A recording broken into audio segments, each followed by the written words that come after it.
So setting up your Google Meet is very simple. I recommend going through Google Classroom to do all this, but if you need to do a quick video conference with Google Meet with another teacher or someone outside of your Google Classroom, the easiest thing to do is make a calendar event and invite them, and just make sure that you hit the Generate Google Meet link on that. So I'll show you how to do that right now. We'll hop over to a calendar and we'll click on the date. We'll name that event. We'll add a time.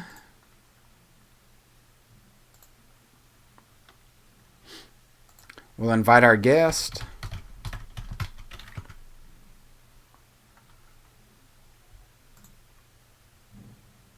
Your Google Meet link will automatically generate here. Because I invited these people, they will get a notification via email, and all they have to do is hit accept, and then they can click join with Google Meet when it's time to go live. Hit save, and then send. And when it comes time to meet, we'll click on our event on the calendar and click join with Google Meet. Step number 2 is to make sure you check your background and raise your computer up so you're looking into the camera, not looking down at it. That gets rid of that unflattering angle. And just make sure in general that everything is kind of neat and within arm's reach. So if you're going to use a piece of paper and a pen to draw something out and show it to the camera, make sure that's within reach so you don't have to stand up and walk away from the camera.